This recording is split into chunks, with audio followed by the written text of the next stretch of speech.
Bab 228.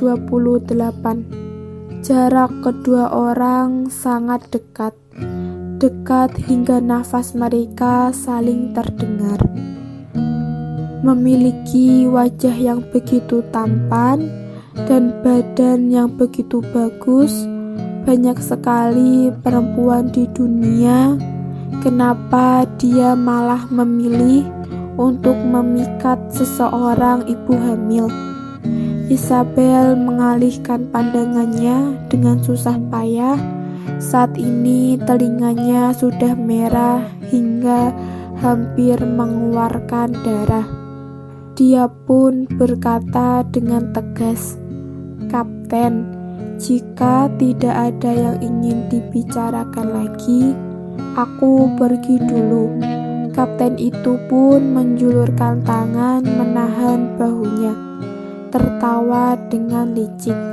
"Aku hanya menghapuskan es krim yang tertinggal di pipimu. Hanya saja tiba-tiba merasa es krim ini sangat enak. Makanya semua orang adalah penggemar makanan enak.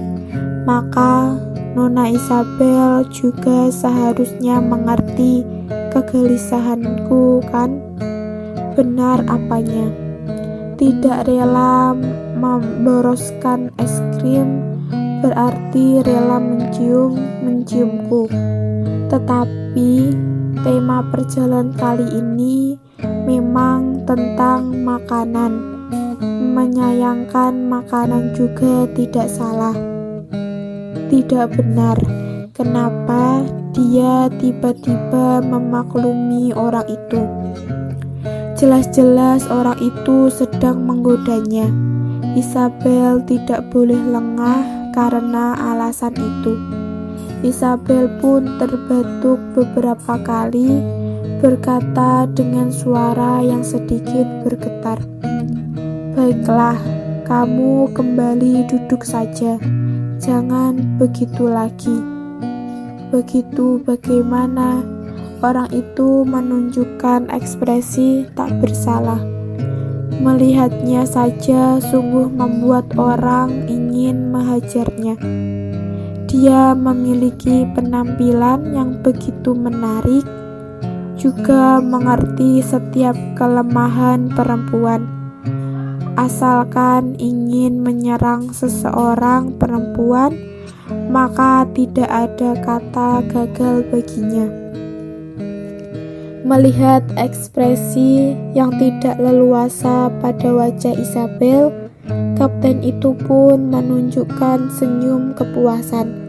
"Sudah, kamu langsung beritahu saja.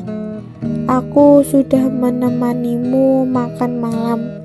Seharusnya kamu tepati janji." Isabel membuang muka, tidak berani melihatnya lagi. "Nenek kamu memang berada dalam genggamanku, tetapi untuk membuatku melepaskanmu ataupun menyerahkan pada polisi, sepertinya tawaran yang kamu berikan belum cukup." Kapten mengetuk meja dengan jari tangan yang panjang, menciptakan sebuah irama yang sangat unik. Irama itu seolah mengetuk pada hati Isabel, hingga membuatnya semakin tidak tenang. "Apa yang kamu inginkan?" Isabel memaksa diri untuk tetap tenang, sekalipun hanya ketenangan pada wajah. "Aku belum kepikiran bagaimana jika hutang dulu." Kapten tersenyum manis dalam kelembutan angin laut. Senyuman itu sangat membuat orang tergila-gila.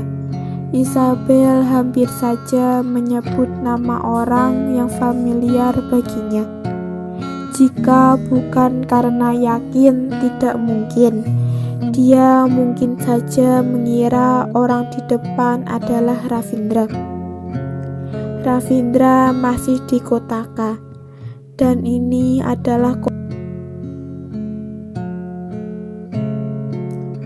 Dua kota terpisah dengan jarak 2000 km. Bagaimana mungkin? Apalagi Ravindra bukanlah tipe laki-laki yang bisa berinisiatif mendekati perempuan. Dia sama sekali tidak bisa menggoda perempuan. Jiwa-jiwa hidung belang hanya cocok untuk laki-laki yang tidak memiliki kekuasaan tinggi, misalnya Noel. Dan bagi Ravindra, dia tidak memerlukan ekspresi apapun, cukup dengan sebuah tatapan saja. Maka ribuan perempuan akan berbondong-bondong terbang ke sisinya. Tetapi laki-laki di depan mata jelas-jelas adalah Raja Gombal. Entah beberapa banyak hati perempuan yang sudah dia rebut. Maka dari itu dapat dipastikan dia bukan Ravindra. Isabel langsung berdiri dan menjawab dengan serius. Kalau begitu, terima kasih banyak untuk Kapten. Aku akan tepati janji ini. Karena sudah selesai membahasnya, aku pamit dulu. Selesai berkata, Isabel langsung berbalik badan dan pergi tanpa ragu. Melihat bayangan Isabel yang menjauh, Kapten itu kembali menampakkan senyuman yang mendalam. Isabel pergi terburu-buru bagai melarikan diri. Bagaimana mungkin tidak melarikan diri? Berhadapan dengan laki-laki tampan yang sekaligus berprofesi sebagai seorang Raja Gombal seperti dia. Perempuan manapun tentu saja tidak akan kuat. Melihat Isa yang pergi terburu-buru, Kapten itu pun melepaskan topeng dan rambut palsunya. Sepertinya dia sedikit tertarik dengan permainan ini. Nando berjalan dari sebuah sudut, menjulurkan tangan menerima topeng dan rambut palsu Ravindra. Dia membuka mulut seolah ingin berkata. Pada akhirnya tetap mengurungkan niat itu. Ravindra malah menjulurkan kaki dan bersandar malas di kursi itu.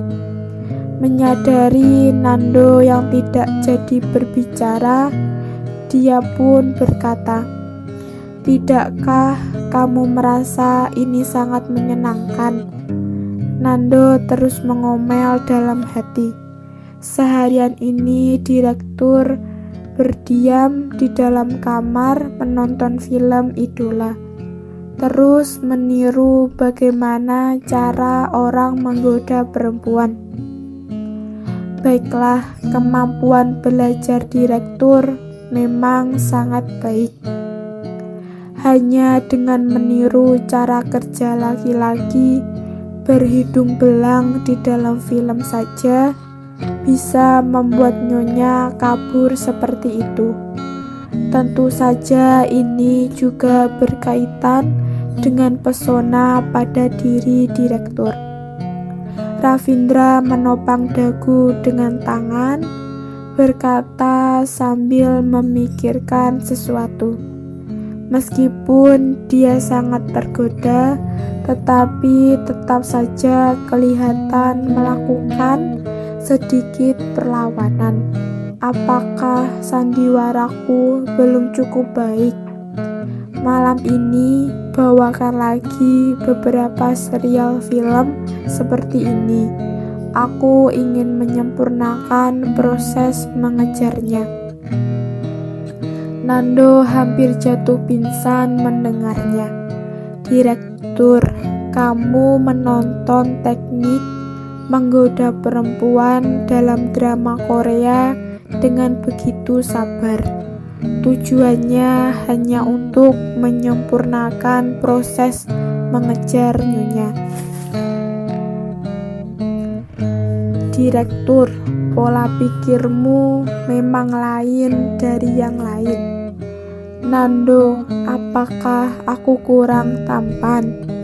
Kalau tidak, kenapa hari ini dia tidak tergila-gila padaku? Ravindra berkata sambil berpikir. Nando sungguh ingin memecahkan piring. Direktur, jika seperti dirimu saja masih tidak cukup tampan, lalu bagaimana cara kami menghibur diri? Tentu saja Nando tidak berani memecahkan piring, tetapi rasanya boleh-boleh saja untuk menyanggahnya. Direktur, Anda sudah sangat sempurna. Kelihatan jelas wajah Nyonya merah dari tadi. Nando menjelaskan dengan sabar. Wajah Nyonya sangat jarang memerah dan hanya akan merah jika berhadapan dengan direktur. Baru saja wajah dia terus merah. Jika begitu, teknik menggodaku tadi sudah lolos ya. Ravindra mengangguk dengan puas. Ekspresi wajahnya pun berubah dengan sekejap. Tetapi dia sama sekali tidak tahu kapten kapal adalah aku. Ataukah mungkin dia juga akan memerahkan wajah di depan laki-laki lain? Nando menangis dalam hati. Direktur, sekalipun identitasmu adalah seorang kapten kapal, tetapi bagaimana mungkin itu tetap Anda sendiri? Wajar saja jika Nyonya memberi reaksi padamu. Tetapi saat melihat Ravindra mulai duduk sambil cemburu pada diri sendiri itu, tiba-tiba rasanya sungguh kewalahan. Saat menuruni tangga, Isabel melihat asistennya masih di sana. Seketika merasa lega. Laki-laki itu sungguh menakutkan. 1 menit lebih lama dengannya saja akan memperbesar kemungkinan serangan darinya. Kita pulang saja. Setelah mengembalikan suasana hati, Isabel baru kembali ke kapal bersama asisten. Isabel pun seakan menoleh ke atas tempat itu. Dia sudah tidak di sana lagi. Benar juga, transaksi.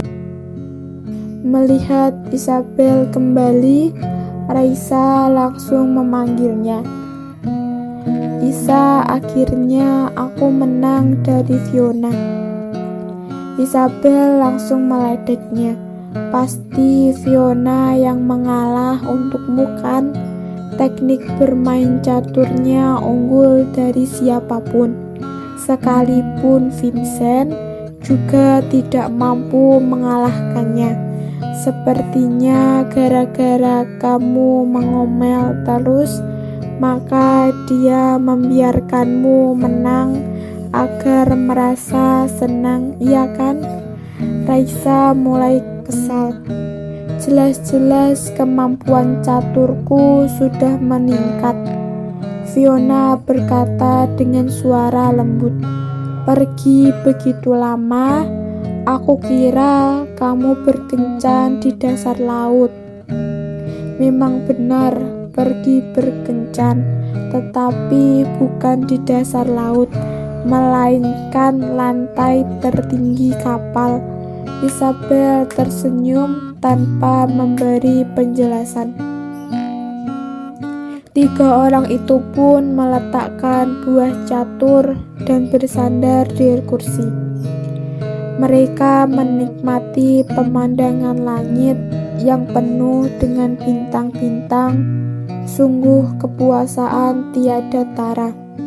Sayang sekali, kehidupan yang begitu nyaman, selalu diusik oleh orang-orang, selalu tidak bisa dinikmati dalam waktu lama.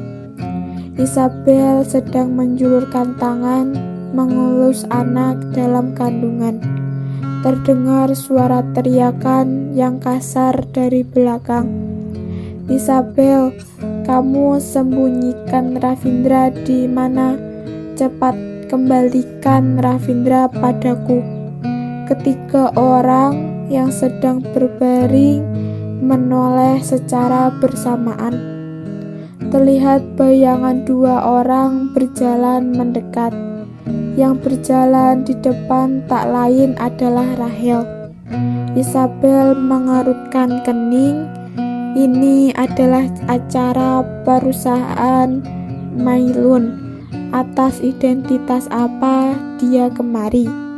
Bagaimana dia bisa tahu Isabel ada di sana?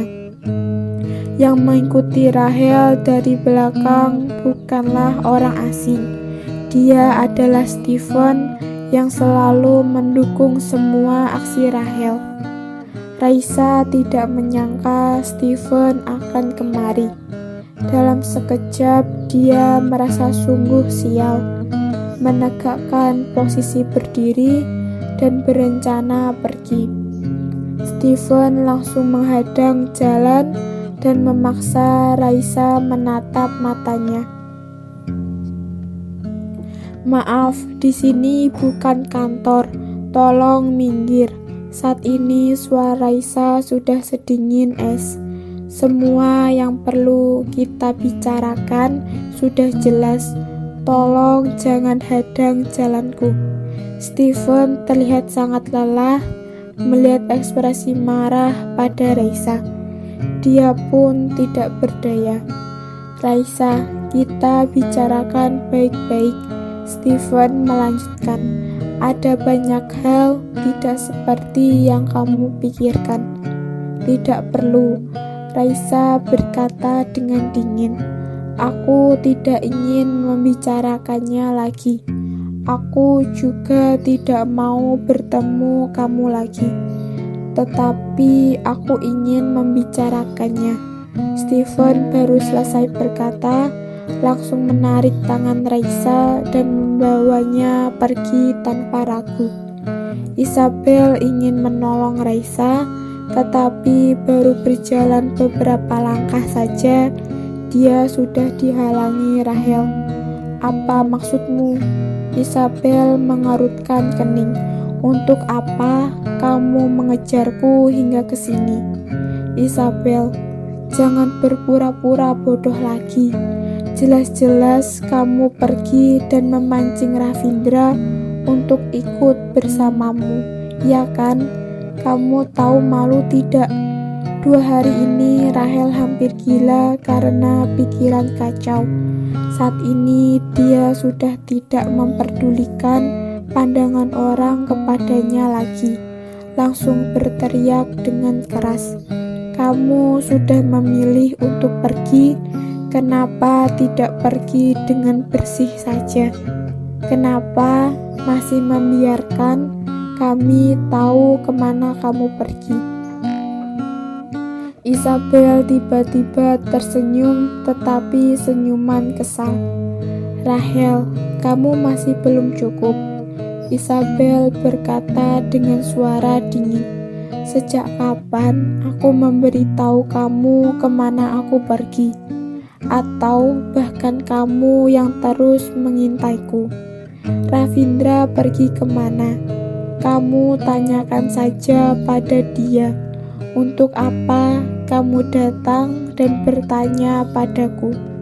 Ada lagi, siapa yang tidak tahu malu? Saat ini aku masih istri sah Ravindra kan?" Melihat Stephen sudah pergi, Rahel pun tidak perlu berpura-pura anggun lagi. Sekalipun ada Fiona di sana pun tidak masalah. Dia kurus dan lemah, sekalipun berkelahi pun tidak akan bertenaga. Tentu saja belum cukup. Rahel berkata dengan kesal. Setelah kamu pergi, Ravindra juga ikut pergi. Katanya ada urusan kantor dan tidak pernah pulang. Hasilnya pada hari ketiga, dia mendorongkan semua pekerjaan pada Vincent dan menghilang tanpa kabar. Menurut kamu, apakah dia datang mencarimu? Kalian adalah pasangan yang sudah akan bercerai. Untuk apa kamu masih mengikatnya? Isabel, kamu jangan keterlaluan. Sebenarnya siapa yang keterlaluan?